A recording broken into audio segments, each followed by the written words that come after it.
Transparency. So you're live. Hi, everyone online. Can you Hang on, hear you're me? not Oh.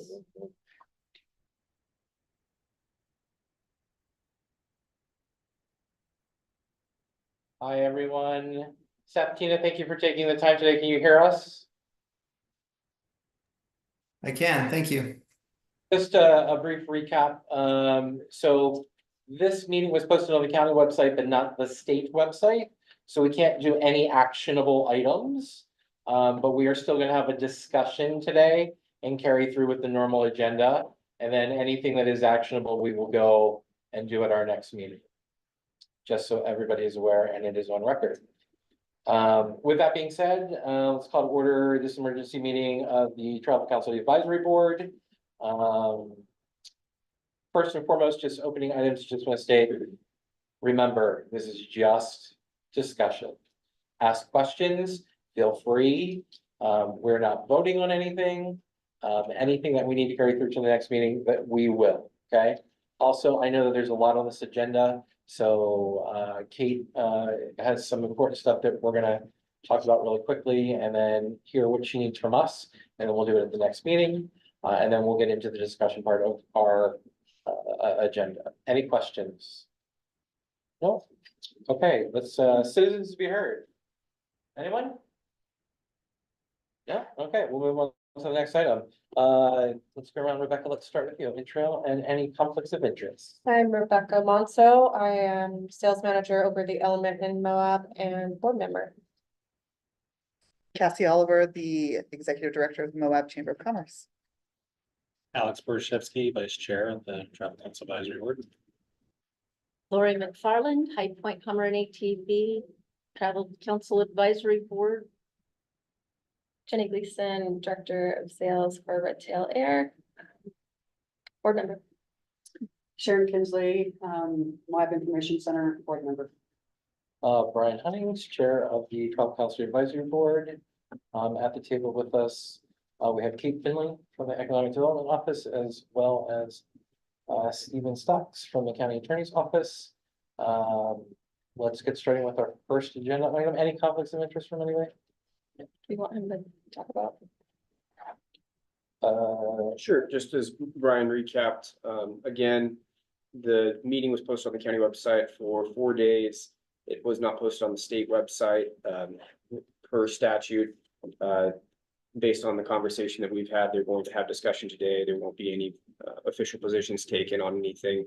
But this meeting will be reported, and then my understanding is the board or the chair are going to follow back up with the individual items if they want to take a position or take action items on these things.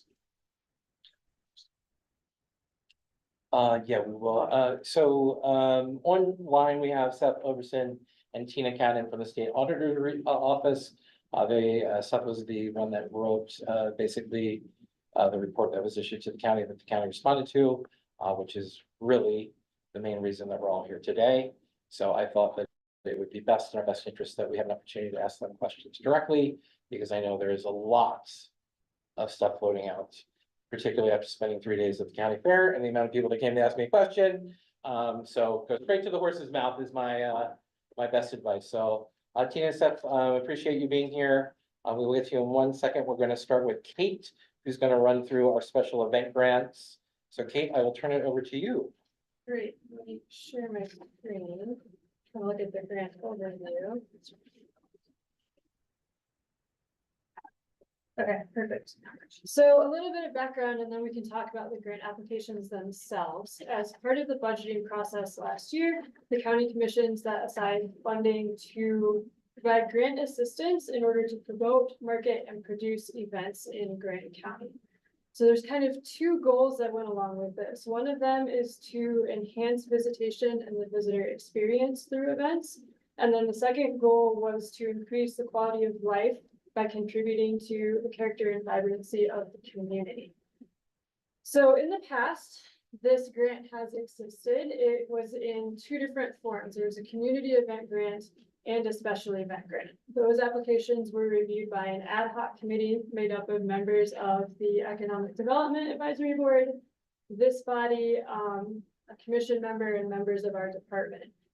Looking at some of the notes from this process last year, functionally, what happened was the grants seem to have been combined, because if you think about it, you don't have an event that's like purely a community event or purely geared toward visitors. It's always somewhere on the spectrum. So this year, we just have event grants to reflect that change. And then another change is both the Economic Opportunity Advisory Board and this body have the ability to look at those applications as opposed to just one or two members from each board as part of an ad hoc committee. So we sent out, and it's posted with the agenda, all of the applications that we received this year. There were, I think, 15 applications. The total funding available is $67,500. If you add up all of the funding requests, it was more than that, right? So today's goal is to look at those applications and discuss maybe some priorities to eventually make a recommendation to the commission. I made an overview sheet that you can see on the screen. Chair, in the interest of time, I don't know if you want me to do a really quick summary of each, or Yeah, if we maybe just do dive like right one in. sentence real quick on each. Sure, so starting at the top. One application came in from the Amasa Trail Race. This is a longer distance trail running event. They have 25K and 15K distances in the Quebec area. Arches Ultra is another trail running event. They have 50-mile, 50K, half marathon, and 9K distances along the outskirts of Arches National Park. Behind the Rocks is another distance trail running event, 50-mile, 50K, 30K races in the Behind the Rocks area. Canyonlands Half Marathon. This is the marathon or half marathon that takes place down the river road. Dead Horse Ultra, distance trail running event as well. And then From a Woman, this is a new event this year, focused on spotlighting the contributions of women in our community. Moab Arts Festival is a long-running event, takes place in Swanee Park over Memorial Day weekend. They have vendors who come into town, they have Shakespeare Theater, they have events for kids. Moab Canyons Endurance Ride. This is a long-distance horseback riding event that takes place in the Dubinki Falls area. Moab Folk Festival, 3-day folk music event with performances at the ballpark and Star Hall. They also do a variety of community outreach activities. Moab Free Concert Series is in the title, right? Like they provide free concerts and community gatherings during the summer. Moab Music Festival, which is chamber music in concert with the landscape. They have applied for funding for their annual festival as well as interlude and the holiday series. The Rotary Club has applied for funding for the car show. Their goal there is to enhance their marketing efforts, bring more folks in, and then raise more revenue to go back into nonprofits for the community.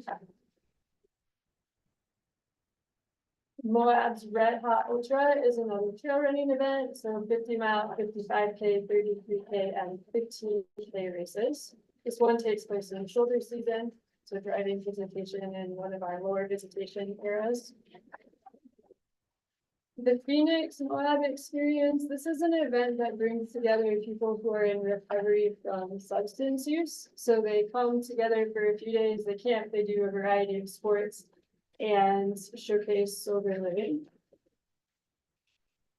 And then the Youth Garden Project applied for their Harvest Festival. So they have food, live music, and activities takes place in the fall at the Youth Garden. That is what I've got as far as applications for this year. Questions? Yeah, most of these have already happened. Yeah, So why are we, I mean, I'm not understanding if they've already happened, why are? yeah, the process went through basically the review process. It got approved by the commission. Because of the timing of that, we weren't able to open applications until mid-year. And in the interest of fairness, right, we can't say like, oh, your event already took place. We're only looking at events in the second half of the year. So the idea would be if someone were awarded a grant, they could retroactively apply that to some of the costs associated to put on that. And then, has there been any discussion at all, I mean, we used to do this as a travel council. We used to do this. When I first started in here, we went through them all, and I know we've had a lot of discussions about some of these events that have been going on for years and years and years and years. They should be self-sufficient by now, and that we shouldn't be funding anymore. So, but obviously they're still in here. I mean, the half marathon, that's been going on forever. I'm not sure, I mean, me personally, we shouldn't have to fund those. I'm liking that there's new ones in here, but there's still a lot of the old ones that have been going on for years. I mean, 2016, one of these things. You know, that's a lot of years, and they should be self-sufficient by now, and I have nothing against the events, because all the events are amazing. But I thought my understanding of these grants was to get these events started, give them a boost so that they can become self-sufficient. Yeah, I think that, you know, I'm coming into this year, you have a lot more history than I do with it. I think if, as a body, that's a discussion point that you guys would like. But we don't even get to see these anymore. This is the first we've seen them. This year, Yeah, yes, I don't remember seeing them. They haven't been approved, correct? These No, are these just. are approved. No, they've already. No, happened. These Yes, events have already they've happened. happened, but the funding has not yet been put in place. Right. Do we have the opportunity, Kate, at any level to look at the balance sheets of these? Is that in the bylaws that we can say, oh, look, they're making $500,000, yet we're giving them 25? Do we have any opportunity to look at this?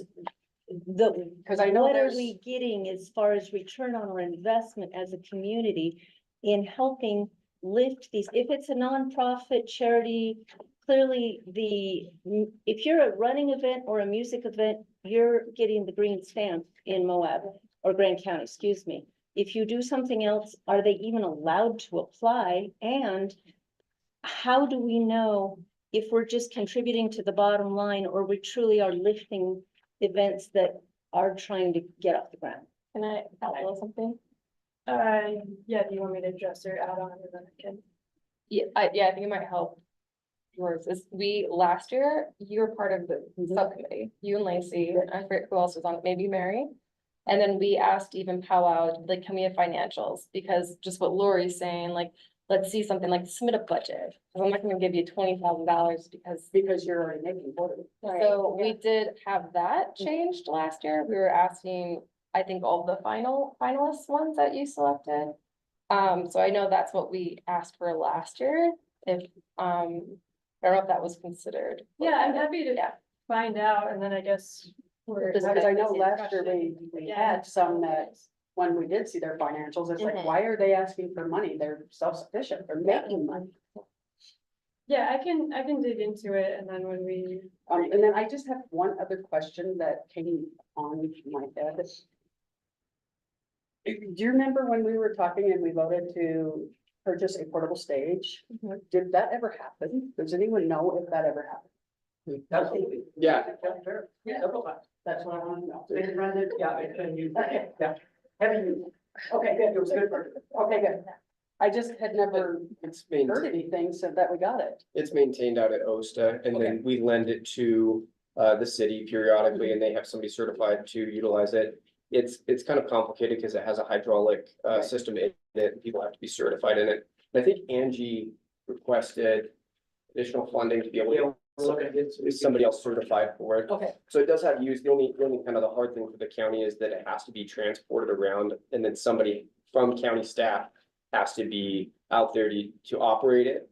And if they're not there, it creates a decent amount of liability and concern because if we crush somebody. Okay. And it voids the warranty, that's really far, but people have brought it all the way out to a bunch of places. It has been for the years. But isn't it so that was actually purchased partially by county funds and by city funds that Correct. contributed? See, and I thought that was also for, instead of giving the free concert series money every year, I thought that was supposed to be. their Let you money. use the stage instead of Was the getting cash. stage. That's The before my discussion. time. Yeah. I just know it's being used. See, how many are first time events this year? Or have applied this year? Two or So three. first time events or first time applications? I would prefer first time events, people who are literally trying to get off the ground. The From a Woman event is the first time event. Phoenix, is that? I think The Phoenix Moab is. I just want to clarify. Yeah. Okay. Do we know for the Phoenix Moab experience, what age range that targets? Or We'll find out. I didn't mention it in their application. I can find out. And just following up on another question, are there rules and regulations about who's allowed to apply and looking at the ratio of, oh, if you're a running event, you have 100% success. If you're a music event, you have 20% success. If you're an off-road event, you have 0 success. Like something like that. That you can look at. So as far as who could apply, this was posted on the county special event page. And then I emailed it out to everybody who's held a permit for an event in the past, so Nice. everyone's had the opportunity to apply. I would need to go back to find out, like, what percentage of different categories of events have been funded in the past, is that what the question is? Yeah, I would need to go back through and try and dig up the funding decisions that have been made. But they don't have rules. I'm trying to remember because I'm sort of new to this process too, last year. Trying to figure out if there are parameters of like impact. Do we put a percentage if you have this kind of impact, you're not included, that kind of things. You know what, I'll just look on the website. and I'll Do they have a, like, when you are approving these or whatever, do you like do a number system? Like if it's a running event, you get 10 points if it's. She Aside- gave us every application that they, Yeah, that they received. yeah. Yeah, Oh, they okay. didn't cut any applications out. Staff Yeah. doesn't have anything. You all in the Economic Opportunity Advisory Board are making priority recommendations that then I will take to the commission, but because I process permits, it didn't seem appropriate for me to be involved in funding decisions, period. So. Any other questions for Kate? Anyone? Okay, I just want to say, having worked with a bunch of groups that have applied for this process with you, every single one of them speaks so highly of you. So kudos to you. You do an amazing job. A lot of these first time people really say, I wouldn't have gotten through it without you. So want to recognize you for an amazing job. You really are doing a great job. Since we can't vote on anything right now, we will come back to you in a month with our recommendations. Yes. Can we just talk about a little bit of maybe some criteria to consider? Yeah, Because I know you absolutely. said What like would you new like to see? events, but also I think another thing that's important when you're looking at there, they're saying like how many people they're gonna bring to town, how many rooms they think, and I think that that should have a huge impact too, like how is it going to actually help our economy overall? And I know, Yeah. and I know Yeah. in the past, we have actually asked applicants follow-up questions. in here, in the papers, Yeah. it shows like anticipated attendance and. You how know, many because I locals- was looking at Yeah. the Phoenix one where it says they're camping, but it says anticipated room nights is 20, but they're camping. They probably have to do a small block just in case people don't want to. Okay. So I think that's something to just consider when we're reading through these and thinking like, what's the economic impact to our county? Yeah, I think for sure. I mean, that is getting number one. Number two, I agree with what the lady said on the other side of the table about, you know, these have been going for years and years and years, and your financials are showing that you're making money. Kind of like the double dip. So I think, I personally feel like the intent is you're gonna, if you actually need the money, yes, for sure. Alex? Yeah, I just wanted to add that. I mean, I know that running races are definitely bring a lot of good money to town, families, everything else, but. I definitely noticed that all of the running races are now owned by the same company, Mad Moose Events, and there's like. Half of this is funded by, or requested by Mad Moose, so I feel like we could definitely look at. Which of those events really needs help, and especially like the half marathon's been around for over 30 years. And Also 40, 30, You know, And thank you for 50. bringing that up because I didn't realize that they were Yeah, all under the same roof. yeah, so if you look at the applications, the names on them, it's all Mad Moose events, so it's like. Which used to be a family in Moab that no longer is that? I mean, their office is here in Moab, so I'm assuming that they are a local person. I don't know them. I think it was sold to a corporate. Yeah, well, it used to be, couple, the ladies ran it forever, right? And then they sold it off, but then there's a couple of other ultras and, them with the Red Hot, that was Chris Martinez. We sold it off, and I know those events made really good money without getting grant requests, so I think we That's should, a good yeah, we should definitely look into So what's the real benefit of those. are we supposed to review these then and then our next meeting, then we? I think it's fairly, recommend or- I think or it feels like do we're we all do in that? support of, supporting first time events. And, we can bring this up as an additional agenda item at the next meeting.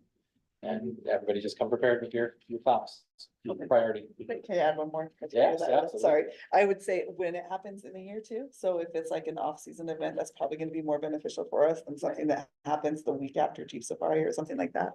Good point, good point. I do have one question. I emailed, and Sky responded to, I'm not sure if everyone saw it, but just, Kate, do you know, is TCAB, submitting this to the commission or is it E EDAB? So we're gonna get input from both boards, and then when that's happened, which I guess now will be in August, then we'll go before the commission and say, here are the funding recommendations from both. Does one have priority over the other? Yeah. How do we, is this bylaws that establishes who has this stewardship? That would be a question for either Quinn or Stephen. Yeah, wonder where the funds are, because I thought we've always Are done these- it. Is it TRT funds that funds us or? I thought it was. Fairly Well, certain it's TRT TRT. funds. Yeah. So then economic development doesn't do anything with TRT funds. No. So then economic development shouldn't be doing this. Yeah, I So was yeah, to be surprised. clear, this is all the TRT funds and TRCC. TRCCA funds. So yeah, why are we involving economic I think to development? clarify, I think that change was made prior to everything that has happened. So, That's true. I think that is Process was. something that needs to be relooked at. So, Yeah, so I can speak to that a little bit. This process, we started. Gosh, probably. Early 2024. The thought for both boards' involvement was, okay, well, it was an ad hoc committee. It had representatives from both of these bodies in the past. But in the interest of transparency, why don't we just broaden it? That was my thought. I can raise my hand and take responsibility of like, okay, so now that I know it's TRT funding, we can adjust that moving forward. We went through review of this, the commission signed off on it, like including the process itself. Always happy to look for continuous improvement so we can revise the process. And maybe the state auditors can shed light on how appropriate or inappropriate it is for economic development to be spending TRT money. yes. So that being said, I know that they have a tight schedule and they need to get to another meeting here shortly. So if there's no other questions for Kate, it's a perfect segue into the next agenda item. Thank you, Kate, very much for coming and presenting. So the special, the state auditor's report, several, I think June 17th or June 19th. The commission will basically have their meeting, and at that meeting, Mary McGann, who I don't know if she's online or here, basically made a comment in the commission meeting that the TCAP advisory board is the one that advises the county commissioners on how to spend TRT funds, and they only listen to the TCAP board. And I think that the general consensus from the board was that's a bunch of not correct information, which is one of the reasons why we are here now. I know that the community was very concerned with the state auditor's report not being able to get a copy of it in advance. Mary did go on record and the commission did go on record in that meeting basically stating that they were just simply following their protocol, right? They did formulate a response. It did go to Seth and Tina, and then their response was issued and made public. And correspondingly, I know that the county commission has not formally said whether they're going to listen to everything that Seth and Tina said in that report, or if they're going to adopt parts of it.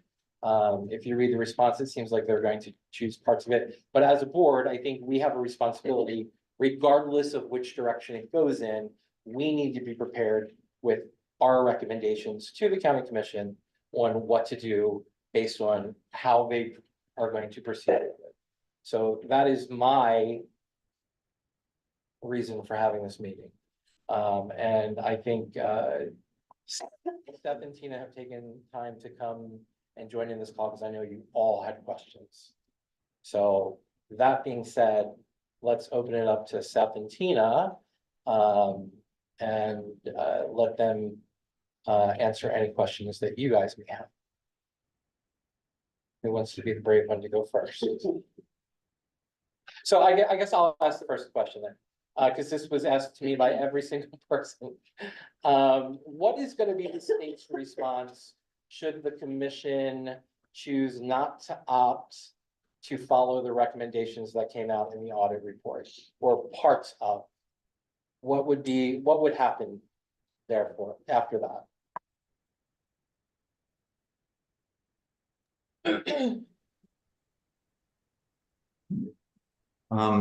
So I'm just gonna restate your question for you. Sure. So your question is, what would be the state's response or your response if the county chooses not to follow the recommendations? I think both, honestly. I mean, we're gonna get into roles and responsibilities here for the TCAP board in our next agenda item. And as part of this, but I know you guys are on a time schedule. So yes, the question is to both of those. Well, as far as the state's side of things, in order for us to be able to come back and do a follow-up, we have to give them a reasonable period of time to be able to implement those recommendations. Which means we can follow back up in 5 or 6 months and look at things again. But you know, or we can wait until they're finishing up their next reporting period, which would be the end of 2024.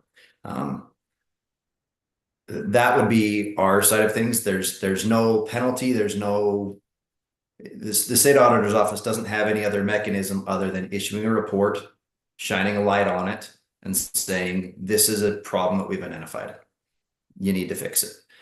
We can't issue penalties. We have limited authority to withhold funds, but in an issue like this, I don't believe that would apply. So from our point of view, it's wait and then follow back up and do another procedure, come back in, look at things, see if things have improved, and then issue another report if needed. That would be our side of things. Your side is more direct because you're the advisory board, and you are supposed to provide a recommendation for how all of those funds are supposed to be spent. So you receive, the county receives, $8+ million. You should go through as a board and provide recommendations on how the county should spend that $8 million. There are some items that are specifically in code that can only be spent if the Tourism Tax Advisory Board puts it on their prioritization list. So you have a little bit of power there as far as putting things on that list or not putting things on that list, and then you represent the community. So if you present a list and it just gets completely ignored, you can make as much noise as you want to until you feel like you're heard. And then as a political entity, the end result always comes to vote. If people aren't, willing to follow your things, their next election cycle will come around and you can you can run for office, or you can get somebody else that'll run to office that will go on the premise that they will try to follow the recommendations of the board. Hopefully the communication will be just improve, and everybody, once the light's been shined on it, will try to make efforts to try to follow the code as best they can, and you guys know what's best for your community. So when it works well, it works really well. And if people aren't communicating well, the wheels kind of fall off the bus. Hopefully this brings everybody back to the table and you can communicate better. So Brian, I'd like to just backing up what Seth just said. One of the frustrations that you have in a board like this, and I've chaired a board exactly this board before. And part of the frustration that you have is this is a voluntary tax. If Grand County Council or Commission does not want to follow the recommendations for a voluntary tax, they can choose not to impose the tax. But it is not optional to use it for the restrictions that are spelled out in state code. But the auditor's office can point it out. We cannot become management and do it for them. It is still an elected body, and they get to choose whether or not they follow that, and then the public gets to hold them responsible, because ultimately we report to the public and so do they. So we shine a light, and you can shine a light, and I encourage you to do so. But I would like to point out the importance of the board. And that's part of the frustration that I see in your email, is whether or not your recommendations are followed. It is also, along with this tax being voluntary, the makeup of your board is not voluntary. There are requirements for who sits on your board, and it isn't voting members and non-voting members. It is the full board, and it is made up of members of the community who have felt the impact of the imposed tax, and the recommendations should be based on their experiences in the community and the needs of the community. And so you need to be recognizing that as part of those recommendations. There are two things that I noticed through this process that I think you should take note of. The amount of tax that is collected should be reported to you prior to your recommendations being made.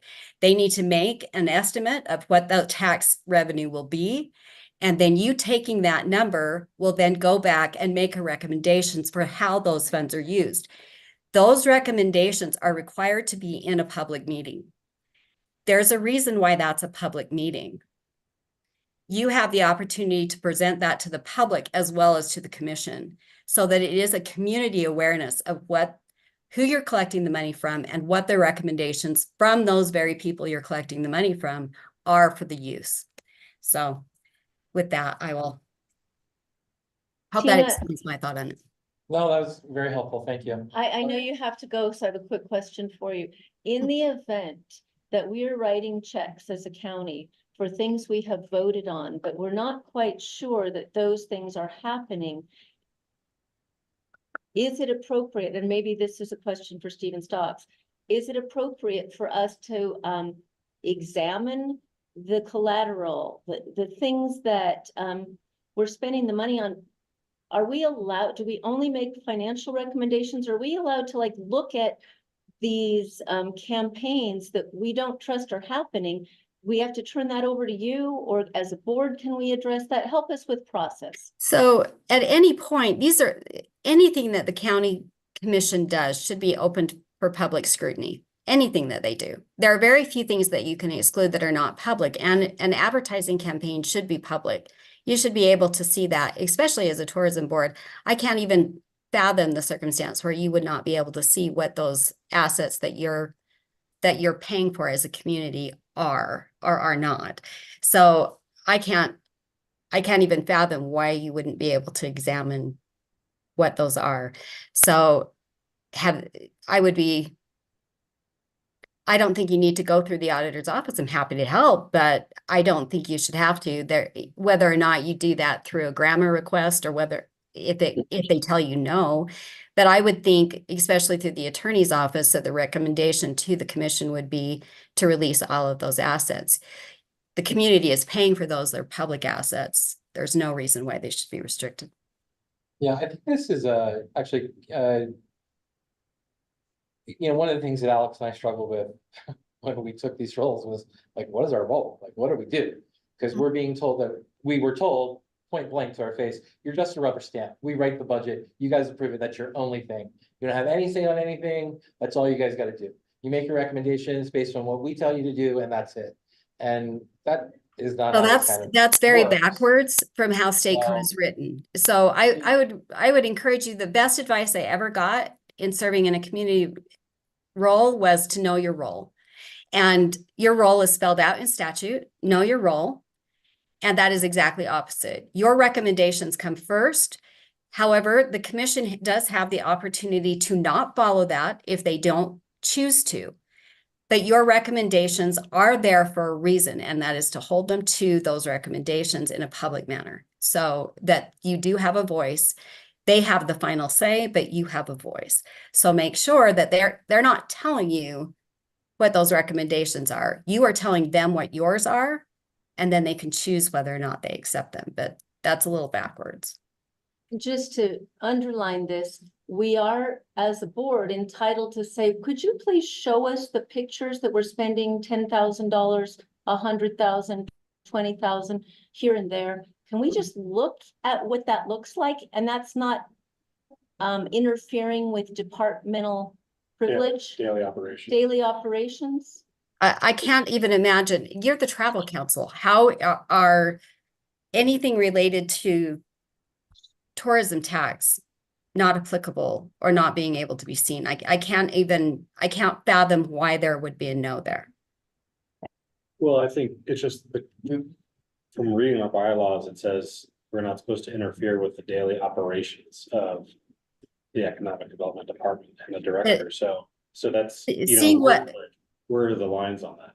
Seeing where the money is spent and interfering with the daily operations are two totally different things. Because in order to make recommendations, you ought to be able to see what is being done with your money, whether or not it was effective. So what are the metrics measuring whether or not it's effective? And then how would we adjust that or tweak that to make it more effective going forward? You can't make those recommendations without seeing what those things have been and what those metrics are that are used for measurements. And the goal of this board is to make the best use of monies collected. How do you do that without knowing what has been done in the past, what the success rates have been? So the metrics would be part of that. If I can jump in a little bit, when I read those bylaws, my understanding of that is they don't want the whole board to come in and make separate requests during the middle of the day when people are trying to work.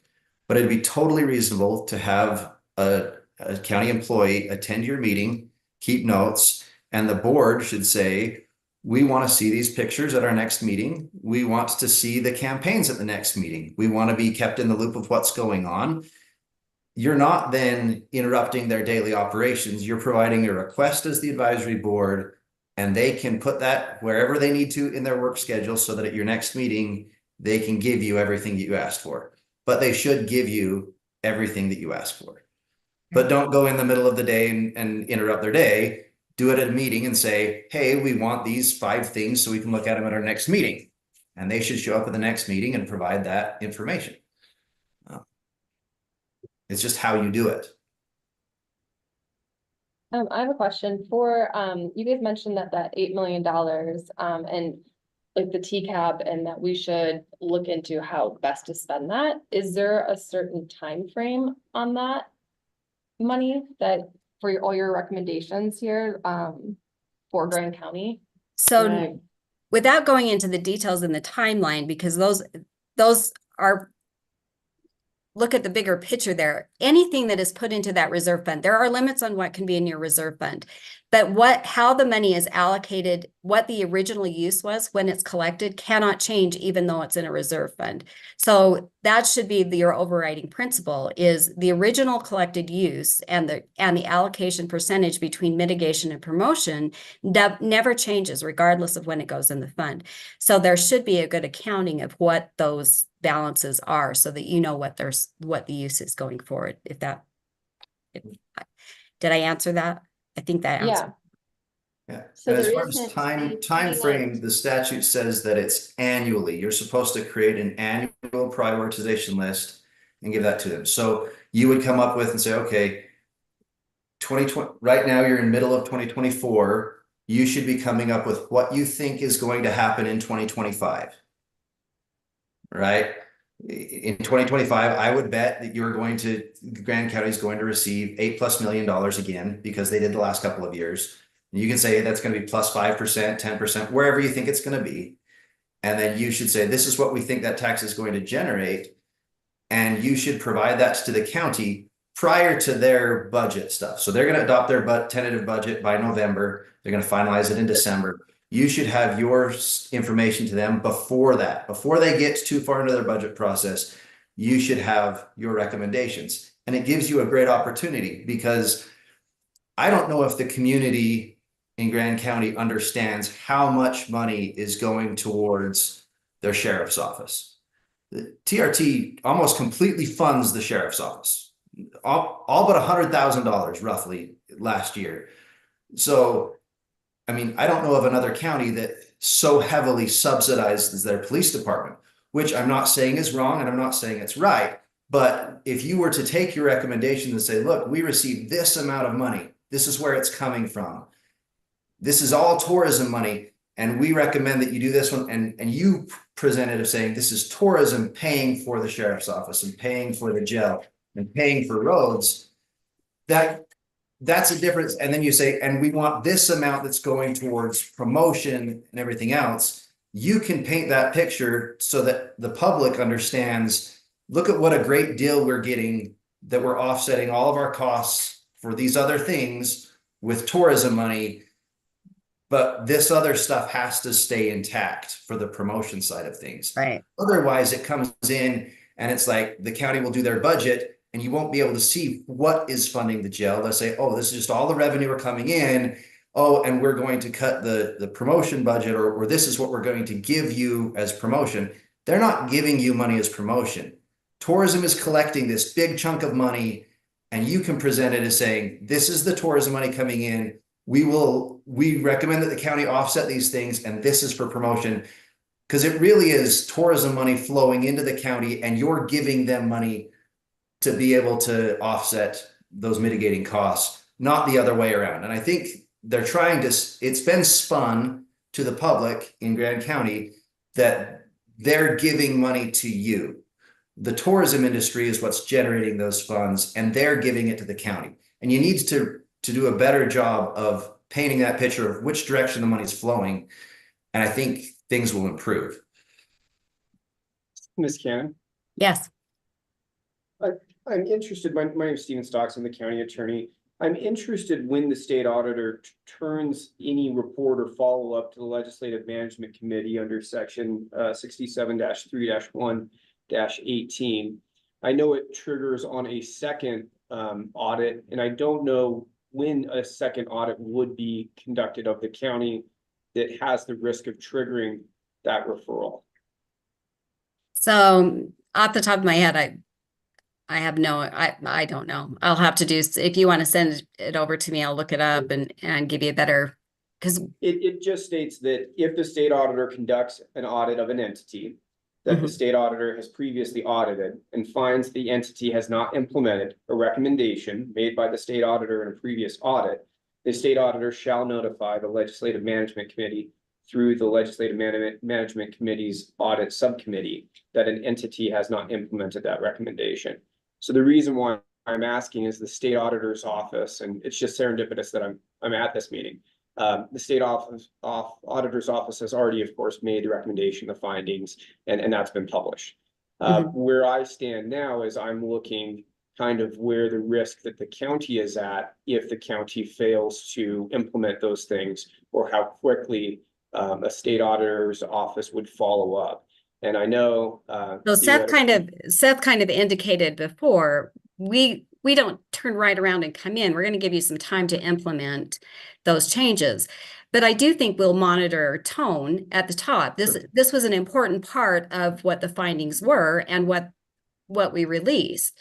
Anytime that I'm seeing an absolute breakdown of there doesn't seem to be a desire to implement change, then there's going to be a red flag to that. And we're going to want to come in sooner rather than later to make it so that things get changed. Like I said at the beginning, this is a voluntary tax. If the usage is not what you want to do with it, which seems to be the pushback over the use on promotion, then don't implement the tax. But if you're going to implement the tax, there is a statutory requirement to use it for promotion. And it would behoove the commission to look at the definition again of promotion and mitigation, because there seems to be a conflation of those two, and there's not a conflation in code. They're very clear over what promotion is and what mitigation is. Don't mix those two. And it is up to, I would recommend that the tourism board make that very clear in their recommendations as well, this is promotion. This is mitigation. We don't mix those two. So the county appears from the auditor's report to have in a variety of ways misappropriated $4 million. And in certain areas, they've agreed to remuneration. Oh, we'll hurry and pay that back because, okay, maybe we didn't do that right. But it's not 1 million. It appears from the report to be 4 million. How much time do we have to spend those funds that have been from past years shelled around? Do we get to spend 4 million this year and to say, wait, Moab, we're here? So again, the spending of money will come back to your commission for those decisions, but this is spelled out in code what the carryover can be. But as we pointed out before, the use does not change. The repayment of, you used it on the wrong thing, and therefore you will restate what the balance is under this fund, whether it is for promotion, and that seems to be where it's being shorted, is in promotion. It must be used on promotion, and you still have a statutory obligation to spend down to that level.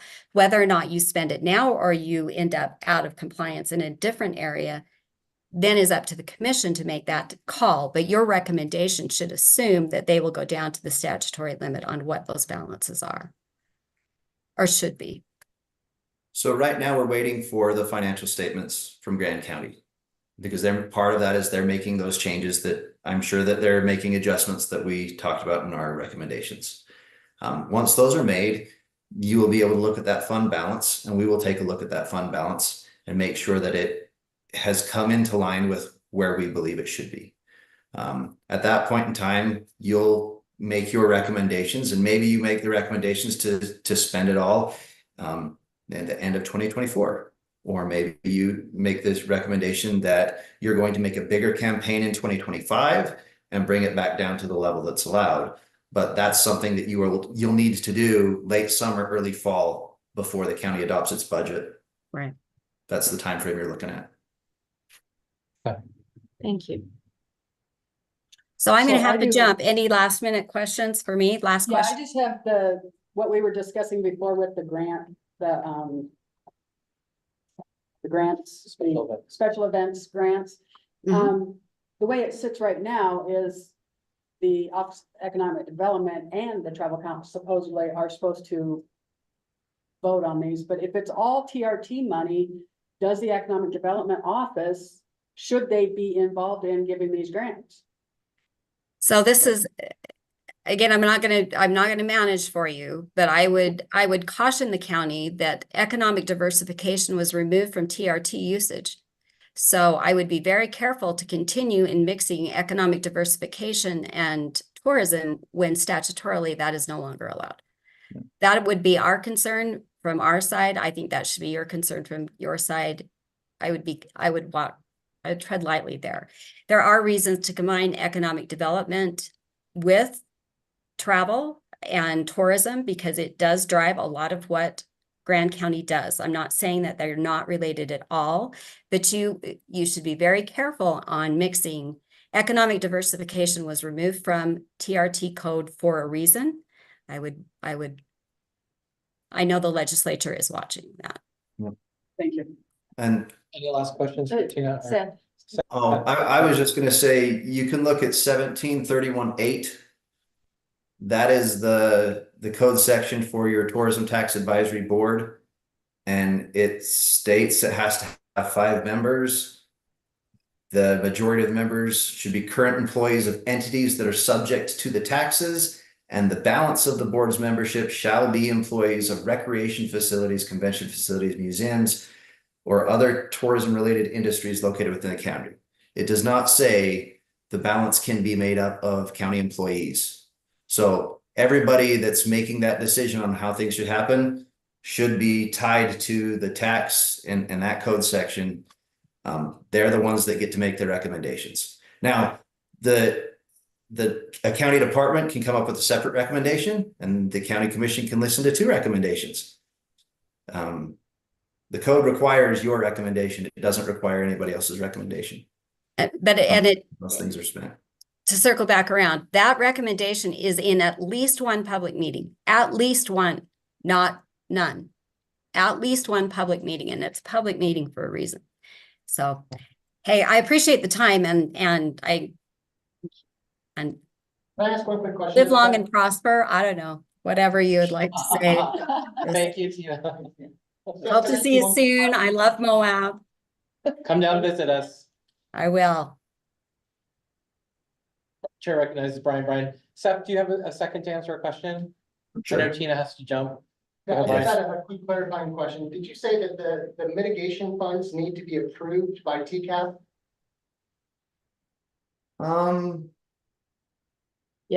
In one, there is one section that says that they do.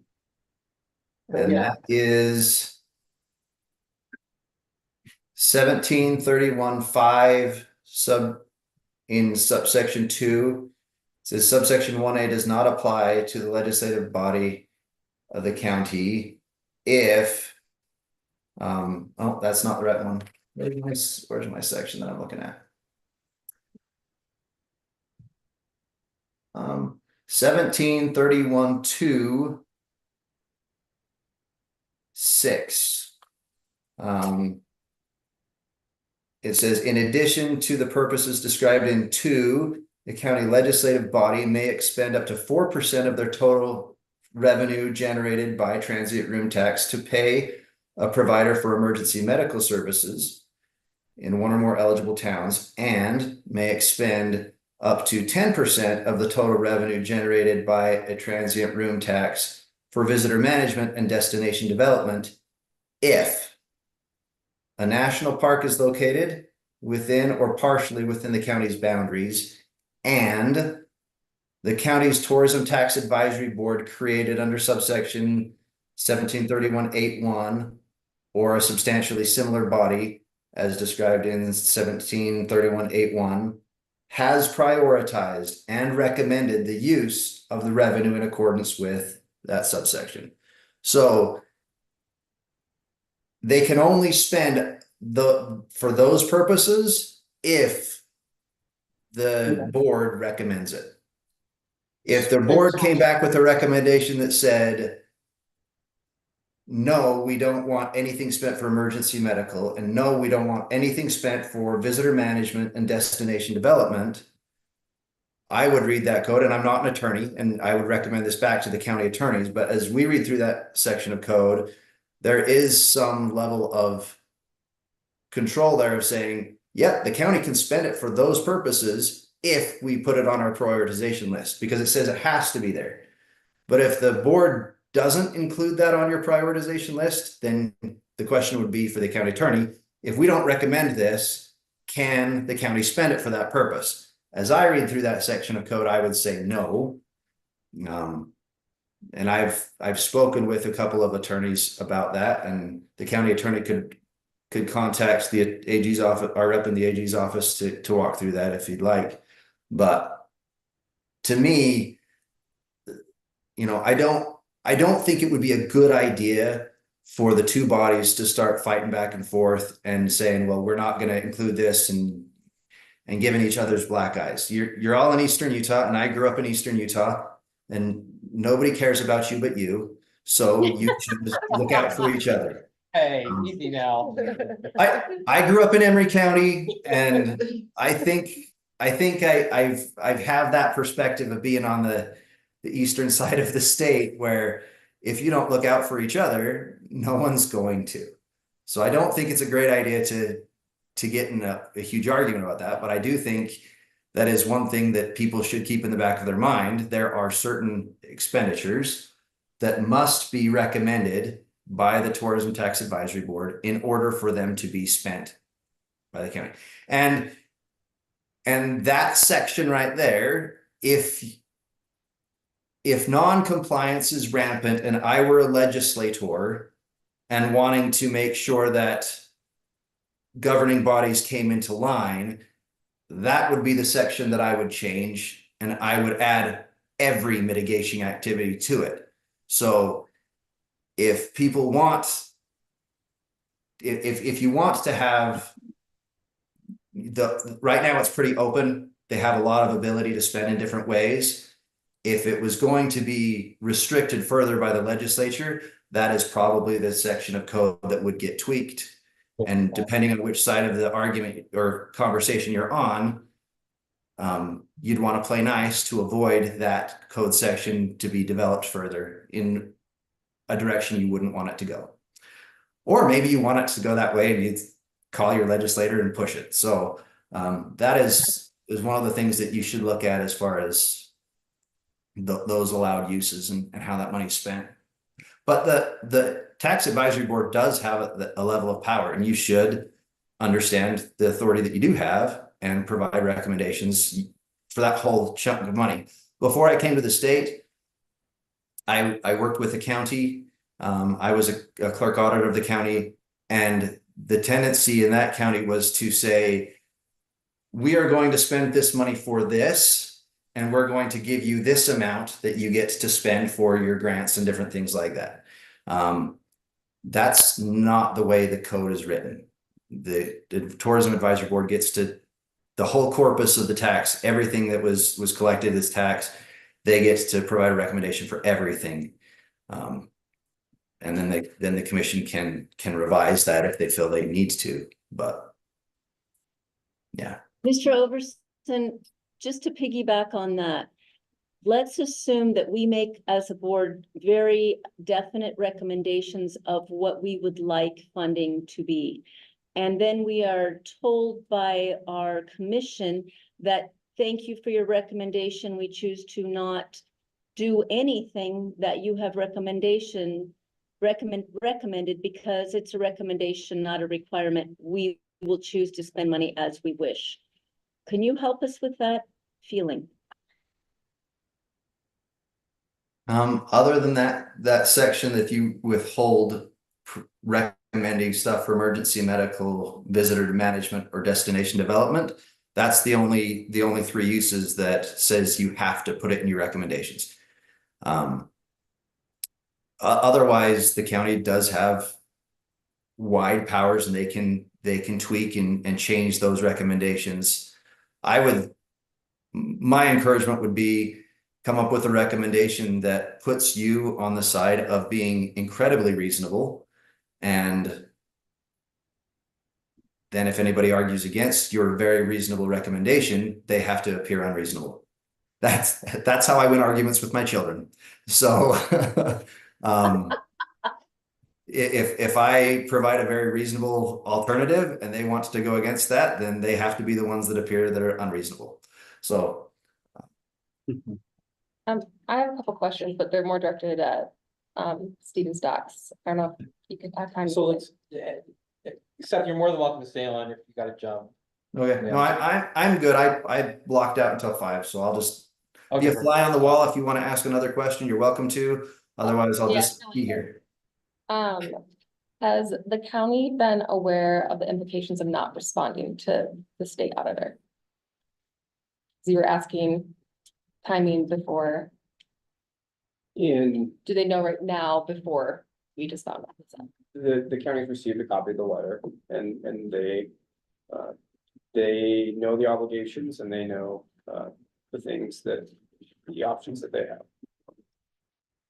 What's your recommendation for our board to do in response to the state audit? I'm not here to give you guys a recommendation. I'm just here to to make sure that the meeting function, give you guys your options, you guys make your own recommendation, I think. From the position, you know, Tina Cannon and Seth have pointed out good things. You know, the things that I came here with was exactly that, a copy of what makes you guys the board that you are, what your guys' options are, and a copy of the bylaws. Those are the documents that tell you what you guys are to do. You guys have individualized experiences that I have no skills or knowledge about whatsoever. And so that's why you guys are in this capacity as an advisory board. And so I think utilizing your experience and then utilizing the things that you guys have heard about today, I think can help craft what it is that you guys want to make recommendations. But I'm not here to tell you guys what you guys should or shouldn't recommend. I think your position under statute kind of points out that you're here to make recommendations, and then your guys' bylaws says that you guys are here to provide recommendations concerning the promotion and creation of recreation, tourism, and conventions in Grand County. It says that you guys are to develop and submit a recommended marketing budget and plan to the county council, tree commission.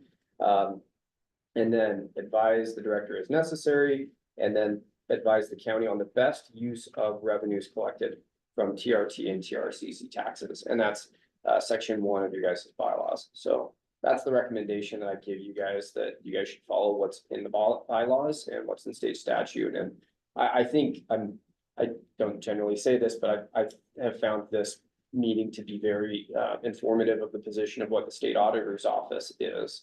And then combining that with what your unique bylaws are, because the bylaws that you guys have are not the bylaws that all TCABs, or I think they call them elsewhere in the state, they call them like TTABs. I don't know what the other, and anyways, there's other acronyms for that. So yeah, non-answer to your question, essentially.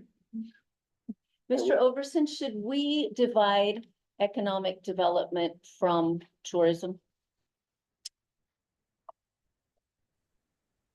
Tourism and economic development should be separate. There are different ways that they could do that. I mean, you could say, we're going to split them back and put them in one fund and versus another fund. That's one way you can do it. They could have, hey, it's all in one fund, and this department in that fund has a separate budget from the other ones. We're not management, and that's going to be a management decision that the county auditor and the county commission can decide on how they're going to divide out those funds. But it should be tracked in a way that tourism is separate from economic development. That's one of the recommendations in our findings letter, was with salaries, there should be some sort of time study. Those employees that are, that are splitting between the two, they should do some sort of time study and just determine the percentage. Maybe it's 50-50, maybe it's 60-40. But that percentage should be tracked, and then their salaries and benefits should be split between those qualifying and not qualifying activities. So yes, they should be separated out. There are different ways that they can do that one. You could argue that separating it back into separate funds would be the cleanest, but the county has discretionary authority to decide how they separate those, as long as they're separate and tracked separately. So To go off what Lori said, we did advise the county to do that a few months ago, 6 months ago. Okay. Yeah, Last But- July. we keep on losing members of the travel council or economic diversification, like for marketing or for tourism. I think we have one left on the payroll. Yeah, there well, they're actually, everyone that works in the travel council is actually under Office of Economic Development, Is that a, other than our film person. And that's why when we did our procedures, I was the one that was there. We pulled their job descriptions and looked at what they were actually doing. Even though they're all reporting under one department right now, we looked at what they're actually doing and made the divide was pretty clear. These ones are tourism, these ones are economic development. there may be a couple that are splitting time. They need to look at what they're actually doing and split their salary appropriately, so.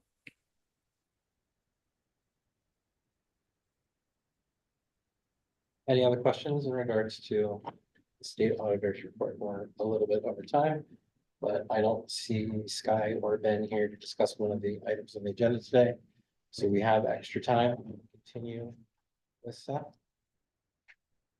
If need be, if not, we can move to the next item on the agenda. Seth, you're more than welcome to hang out because it's gonna kind of segue into that.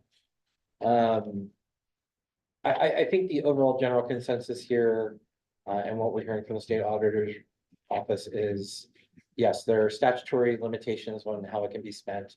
However, at the end of the day, the commission can choose to listen or not listen to our recommendations. So it's incredibly important moving forward that we offer a wide variety of recommendations that are actionable.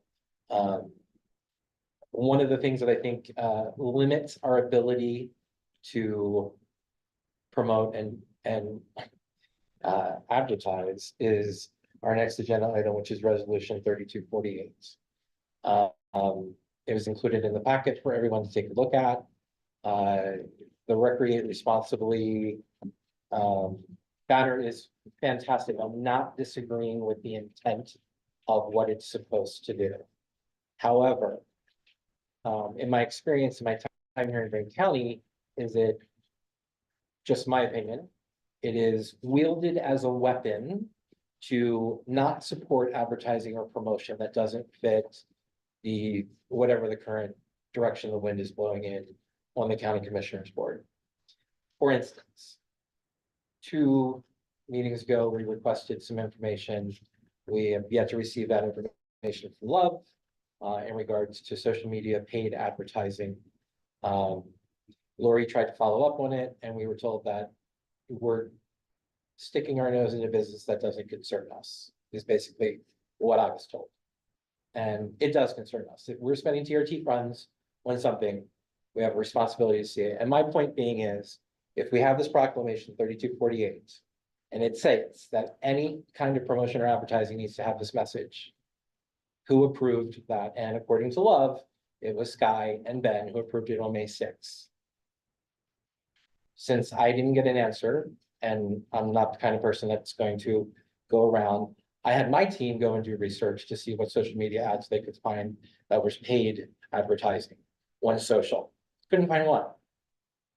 I can find SEO searches, I can find Google ads, I can find those kind of things, but I can't find anything that is tied to a social media post that is promoting or was paid for by TRT funds. So 1, I'm questioning, did it happen?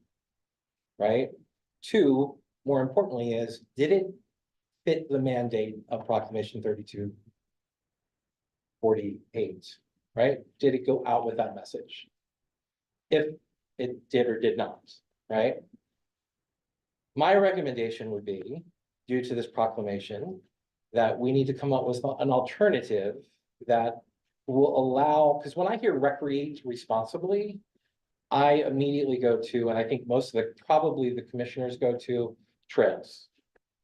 It's meant to protect our natural resources, but that's not the only way that you can recreate. You can recreate at a music festival, you can recreate, by getting massage, you can do art, you can do a million things, right? And when it comes to broadening the scope of availability to appeal to wider demographics, it can't fit in like, well, recreate responsibly and slow down when you drive through town. If you're coming here for a music festival, if you're gonna get married, that message doesn't actually fit. I think sustainable tourism fits. I think regenerative tourism fits. It's a much better term than recreate responsibly and everything. And I would like for us to go to the commission with a recommendation saying, we agree with the intent of this. However, we need to have some alternatives that will open up additional umbrellas for tourism that I feel currently aren't there.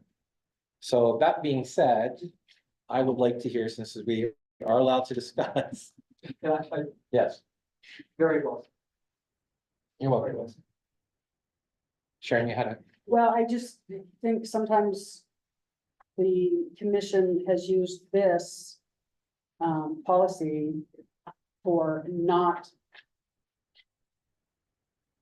the, the bad word side by side, or any off-road, anything that we want to do with off-road, anything. Even, I mean, they were against us even doing a video for responsible recreation off-road because they didn't want off-road seen in any videos. So it's limiting who we can target. My personal opinion is we don't have to advertise for off-roaders to come here. They're gonna be here, but it's not very, the way everything is being done right now with our responsible, recreate responsible, do this, don't speed, don't do this, don't do this. It's very negative. And it's not welcoming. And we need to welcome everybody. Everybody, every user group, we need to welcome here. great point, agreed. Anyone else? I just have a weird point of information that I'm not sure what it means or where to go with it. Okay. But I find it interesting that we are working so well with Love Communications over the years, and historically, what we've done is piggyback with the state of Utah and find, because I'm not trying to be insulting, but there are people outside of Grand County who know more about marketing than I do. And piggybacking with the state of Utah of people who potentially have a greater knowledge of how to do things, and piggybacking with them has been effective in the past. But I'm learning that Tom Love, I think, is going to, who is the founder of Love Communications. I'm pretty sure he's on the board of directors. I've for years have had a subscription to Salt Lake Tribune and a little bit with, lately Times Independent. Now it's all together. It's the same, I mean, it's Utah, everybody's related, I get it, but it's the same gentleman that founded Love Communications who's now in charge of Salt Lake Tribune. And do we want to maybe look at how we are getting our message out? Because we are having trouble getting our message that it's okay to come to Moab out. Yeah, I will say this in regards to that. I mean, yeah, it's a little too coincidental. Two, however, Love is only doing what they're instructed to do. So that message is coming from someone here in the county, right? I've had conversations with them in TIA and other venues, and I think they are equally frustrated. I think that we've all shared, those of us that went to the State Tourism Conference last year. And the overall message is like, wait, why are so many of you here? Are we doing something wrong? Are we promoting you too much? Right. And to me, that was a huge red flag. So yes, I mean, at the end of the day, I think as everyone's been trying to make, the recommendations, I think, are, the importance of this meeting today was, one, to kind of reclaim and kind of make everyone on this board know what our responsibility is. Because I think it was moneyed, and I think we've all been told different things. And I think that we've all been said, well, you can only do this, you can only do this, and you don't have the right to do this, and you can't question this. And which is why I asked Stephen to come today, because our bylaws are pretty clear, as well as the state statutes, right? So now, once again, whether the commissioners choose to listen to us is completely outside of our control. But I kind of like Seth's analogy that we have reasonable recommendations and they're going to be unreasonable in listening to them. That's the important part, right? And I think that that comes down to also being much more out front with meetings and soliciting feedback from the community. I'll tell you the best thing that happened to me this past weekend was an Alpine Biga was going over to the Grand County Fair. It was an amazing event because you did an amazing booth. It was great hanging out with you, but we were there for 3 days, for like 30 hours in 3 days. That's how I spent my holiday, which I didn't mind supporting Phil. We had a lot of fun, but two things happened. One, everyone there sent me the article that, Commissioner Walker sent in regards to the meeting that we had that said that we as a board were out of touch. That we didn't know what Moab was saying. We weren't representing Moab. And two, that we're not doing our jobs, basically, which I took personal offense to. I don't know about all of you, but I took personal offense to it. And including we could talk to way more people than I did, but I had to talk to at least 200 people in 3 days.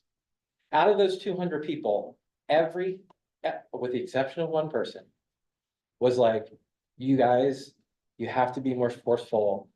Moab's suffering, my family is suffering, tourism is down, right?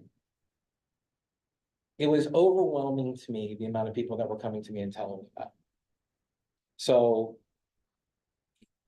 I don't know who's out of touch and who's actually out in the community and talking to people. I feel like I had 3 days to interact with the community of Moab.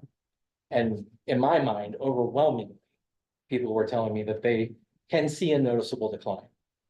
Also in that, I had the opportunity to meet quite a few hoteliers as well as business people, and their question to me was this, which was, the state auditor's report came back and it says that these funds were misappropriated. I'm not gonna argue about the amount and what it is, but the language is it was misappropriated. And every single one of these were independent, small hotels or inns or lodges or campgrounds, okay? They don't have a budget of a Marriott or a Hilton or a La Quinta or a Wyndham. Their TRT money, they are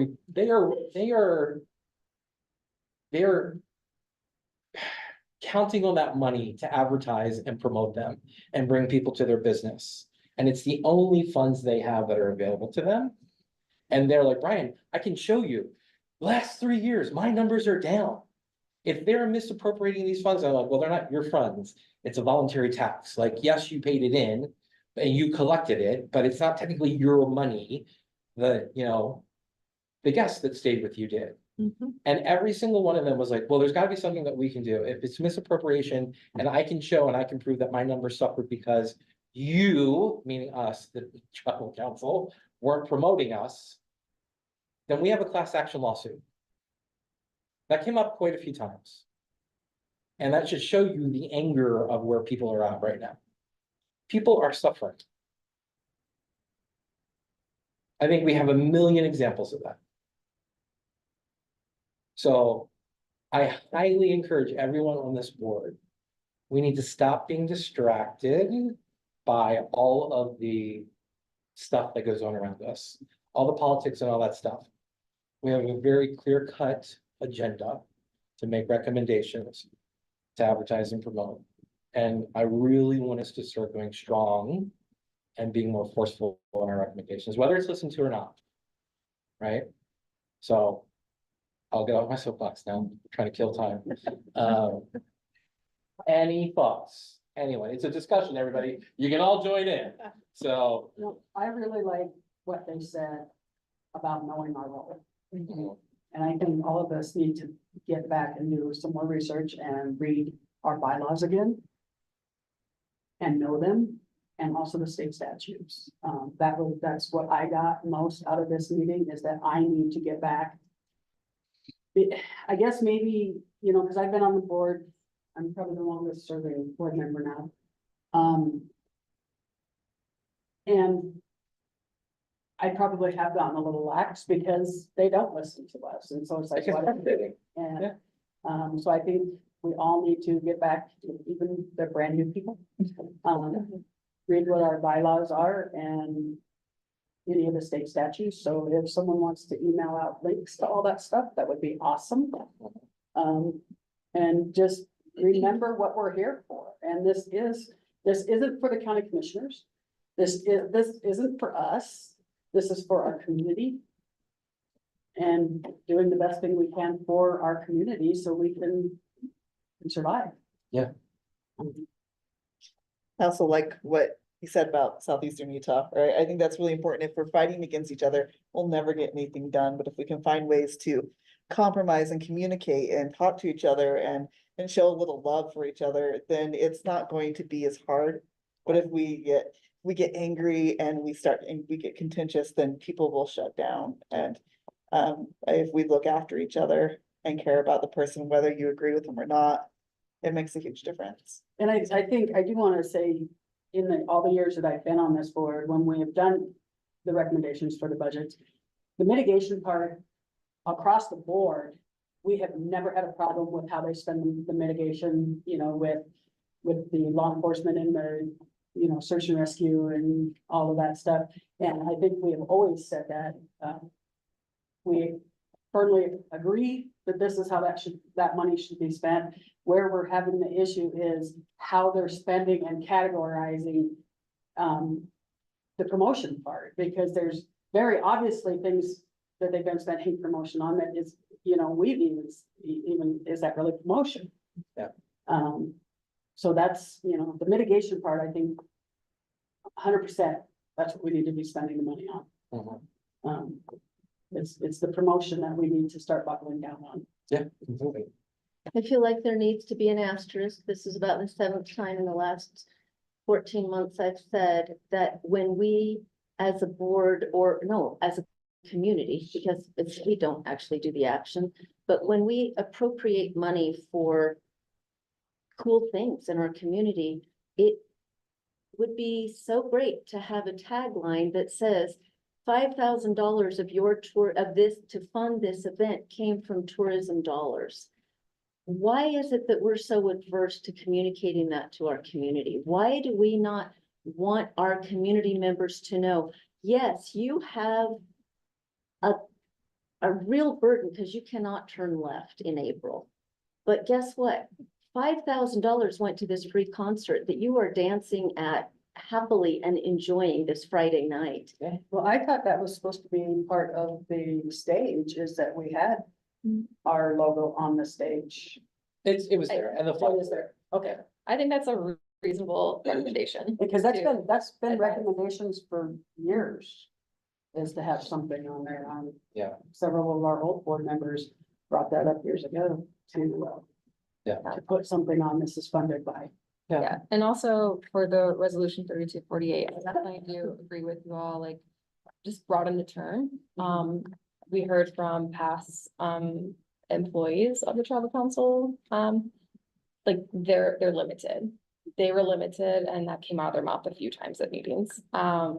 But then also to just kind of regenerative, sustainable, I think you guys mentioned, but just less restrictive. So like we want to do the weddings, you know, like fall in love in Moab and, you know, like ATVs, I want to welcome them too. Like I want to be welcoming and that's what I think our job is to do. So I'm just looking at our agenda. We don't have Sky or Ben here to talk about other agenda items. Do we know why? I don't, I would assume, I was told earlier that, I would have to close the meeting because Quinn had to leave early. And there would be no one from the county here except, I don't know, not a county, but you, okay. But I don't know, I wasn't given a reason, I was just told that was gonna happen. So I don't know. That being- never happened before. So this discussing Discover Moab and why it was done without any discussion from the board, can we talk about that at some point? We can Because talk about it right now, it's we have, relevant. we have 20 minutes, Okay. so. And I know that you want to do, you know, the rest of the agenda. I'm just trying. Well, we to can't figure out- vote on anything, so Good. we can't ratify meeting minutes and Sky's not gonna speak. But, you know, we can talk about, I think, Quinn, can we, I don't wanna put you on the spot. But, you know, I think one of the challenge areas for us is, and one of the things that, you know, talking to Ben earlier this week was, and I'm just gonna say this to everybody on the board right now. Please have a common courtesy if we're going to interact with anyone in his department, anyone, that he's CC'd or he's aware of what is going. The Quinn is CC? No, Ben, Oh. Ben is CC'd. Right. You know, I know that we're all go-getters and we all work businesses and we're, but out of common courtesy, just so he knows where his team is going and what direction they're going in. My general consensus is that TRT is funding it, and we've asked for it, or worse yet, like we were promised in this meeting, that information was gonna be shared with us, it should be shared with us. The social media ad is the most recent example of that. It's not the only one, but it's the most recent one of that. But when, to kind of put you on the spot, from a county standpoint, where shouldn't we tread when it comes to inner workings of the department? So, and I would say this is, when we try and encourage this, it's far from perfect, but with the county commissioners as well. We try and limit commissioner interaction with departments and especially with staff. Mhm. And I would encourage the same thing from a board. I would encourage you guys to act as a body and to then suggest or say, hey, ask, I guess is an appropriate word, for results to be delivered at the next meeting. And I think that those are all very appropriate requests, and I agree with them completely. If you guys have asked for certain things that have been dropped, let me know. I will follow up on those. I think that's a very reasonable request from the Travel Council Advisory Board to the Travel Council. I think that in the past, and anyway, like a lot of people come and talk to me, but I think there's been, and honestly with the commission as well, I'm sure Stephen's aware of some of this, where a commissioner will go to someone in a different department and say, I want you to work on this. And that just breaks down everything. It creates chaos. And so I would encourage the board to not interact with the staff, like outside of kind of the meeting, the board recommendation, or any sort of time the board, is unanimous specifically and says, hey, we'd like to follow up on the next meeting about A, B, and C. I think it's very appropriate and reasonable for that to be delivered to the Travel Council Advisory Board. And I think that the advice of the Travel Council Advisory Board is important and kind of an important role of local government. So yeah, there are any instances where someone's saying, So I can think of a few at least, but just should we maybe get together as a board and send them to Brian, like, hey, this hasn't been answered, and then send it to Ben and Sky with you attached to it? Is that the best? I to mean, do? ideally, Okay, you send it to Ben and he does it. If Ben doesn't, come to me. I don't need to be CC'd on every email. That's, but if things aren't getting done, if things aren't getting yeah, done. that's what absolutely. I'm asking, yeah, like Let me if know. we, Yes. yeah, like, And so I have a couple, like, I think Brian should be the one yeah. that, Yeah, and the chair of any board does enjoy some certain privileges that are not afforded. Yeah. They're not extravagant, but they are. That seems so. Here's once a week, but that's about it. It's like, okay, we were told we would get this. Another example. Last year I voted we had three options, like 100,000, 150,000, 300,000 to fund data collection on a dashboard. And I'm like, spend the money, let's get as much data as we can to analyze this and break that down.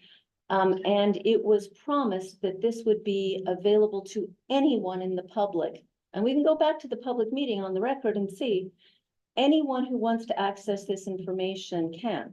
Kate Finley was incredibly helpful at trying to help me work through the multiple requests to get access and I only got access as a TCAB member. And what I can see is this. It's very small. It's not what we purchased. I don't want to go see you, Quinn, and say, it ain't happening. That feels so petty. But No, I but do if want there's- to fix it. I agree, and I'm aware of the dashboard problems. I'm not aware of the minutia. I've spoken to Kate about it. I know there's been hiccups along the way, but as far as like the nuts and bolts of why it hasn't been delivered in the form that was promised, I'm not that up to speed on that, but. Well, nor am I. I'm just feeling like we have a responsibility as a board to have a certain amount of accountability to help follow up on the things that, I mean, I raised my hand and voted for, the commission didn't ultimately vote to go for the maximum amount of money. Fine, that's their privy. But for the amount of money we're spending, it seems like we should have some resource and that people should be bothered by that. I am.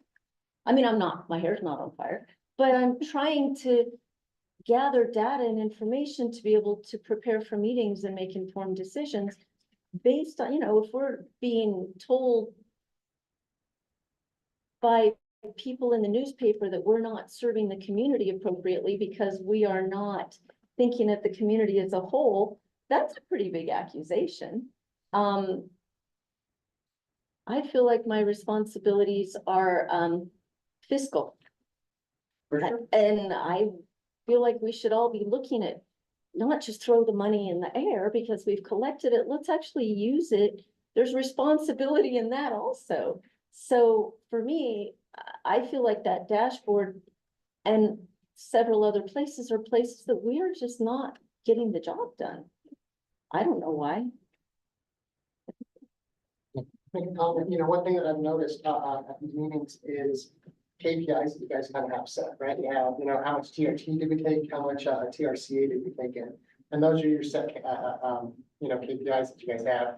It would be great if you guys had a wider range of them and that it was tracked over a longer period of time. Especially Department of Workforce Services stats, how all of those things kind of play in. And I don't know what 10 KPIs you guys would like to look at, you know, over the course of the year, but I think that that would be really helpful for you guys to board.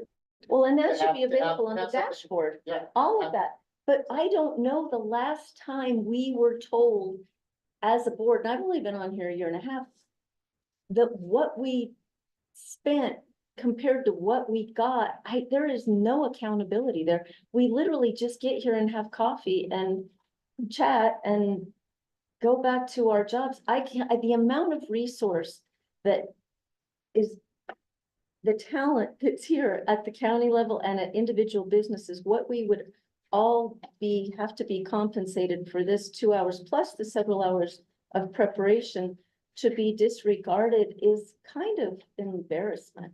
I mean, there's a lot of talent here. Like, Or- we should all, that reasonable that Seth was talking about.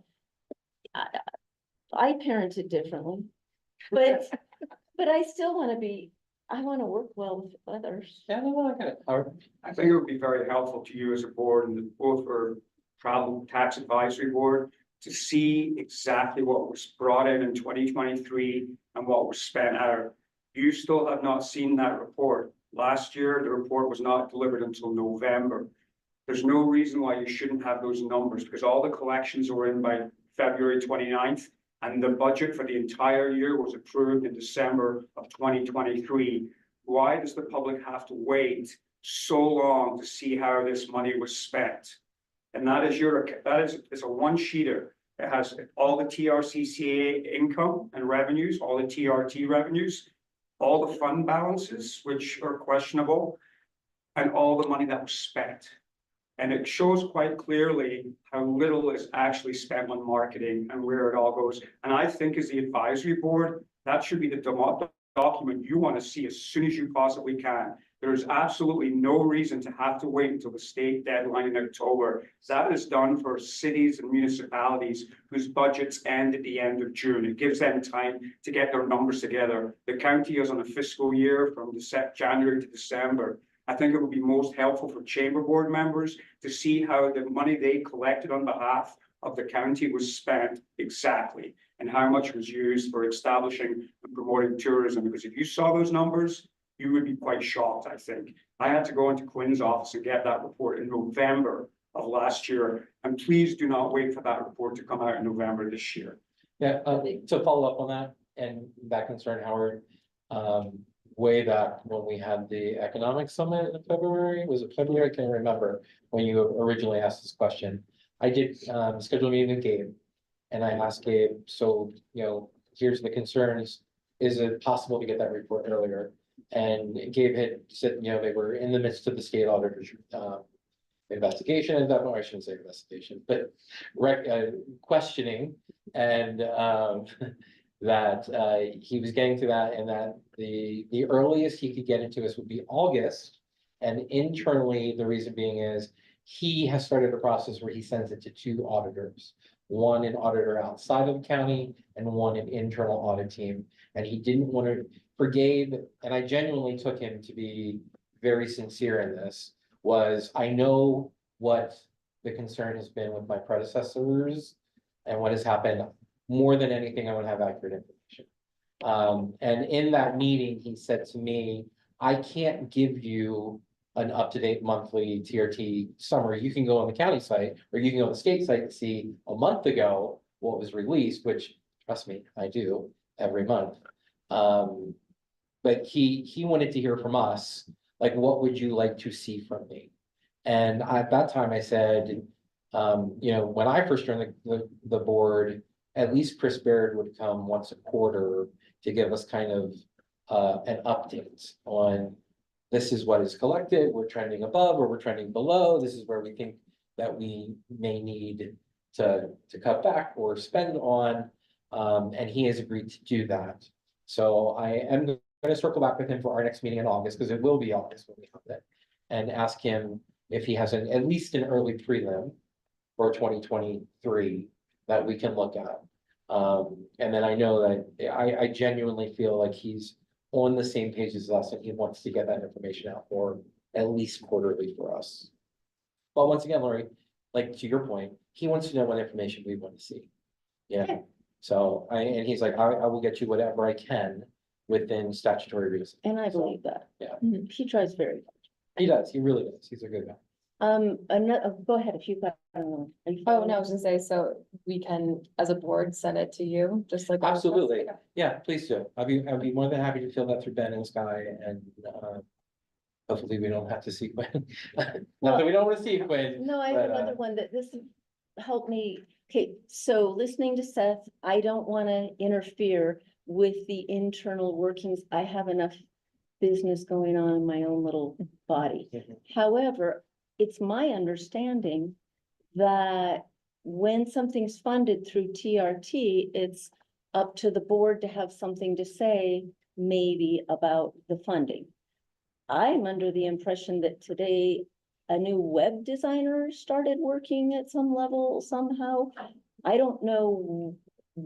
Do we get to know about that? Do we get to have any input about that? Is that an Not today. inappropriate question? Not today. I mean, Nobody's been selected yet. no one has been selected. Okay, good. Yeah, I mean, I But think you know, the that's- rumor mill, it's a legitimate concern, right? And I think, and that falls back on us too, and I'll take full responsibility for it as well. I think there's been, I just really want to say, thank, Seth and Tina for, in my mind, being very clear, like from a state standpoint, this is your role, right? And also with Quinn and speaking to Quinn, he's been very clear. This is the role and moving forward, this is how we do it. And then Stephen's interpretation of our bylaws, they are our bylaws, right? And they're fairly clear and straightforward. Fairly clear, there's some gray areas. But to the best of our ability, we have a responsibility to act upon those. Because at the end of the day, I don't like to feel like I'm on a losing team, so to speak. I'm highly competitive and when I'm out in the community and not able to hide because I'm in a photo booth making weird faces with Biga, and people are coming to me and being like, you are responsible for why Kevin Walker said in this article that you guys aren't, you're now, like, I was like, no, let's talk about it, right? That is disturbing to me, and it's disturbing to me that that's the message that's getting out. And we need to, like, I think Seth's advice is the best, reasonable recommendations. And if they choose not to go along with it, then it's our responsibility to be like, this is, like, I don't ever want to get on a nuclear option where we're like, that's it, the sheriff's department is getting nothing. We're not gonna, like, that should never be the case. But we need to definitely come with very clear cut, not minutia, but like, here's the buckets.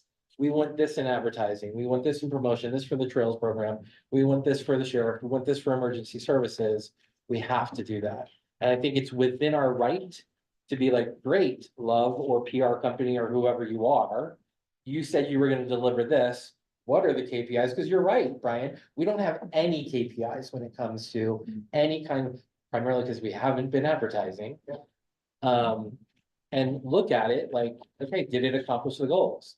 And if it didn't, it didn't, I have a question. I don't know if like Steven or Cliff wants this, but I've never been at a meeting where Ben or Sky or Melissa haven't been here, like, especially if it's an emergency meeting. Is there a reason why why that department isn't here? You can reach out to me offline. Okay. We didn't know what KPI was down at this end of the. I'm Googling. Quit it using the myself. fancy acronyms over there. I'm Googling it myself. Key performance indicators. Thank you very much. I'm like, Never worked for a corporation, did you? So, No, I've never worked for a corporation. There you go, that's fine. okay, with that being said, we have 8 minutes left. I'm happy to keep you all here and continue the suffering, or I really want to thank everybody. Quinn, thank you for coming. Stephen, thank you for coming. Seth, thank you so much. Thank you. Those of you citizens that can be here, I always appreciate you guys being here. I hope this will help reset and get us in a position where we can move forward from here, and actually get some things accomplished. So, any last minute thoughts, concerns? All right, have a great rest of the week, everybody. Thank you for your time. Thank you. Thank you.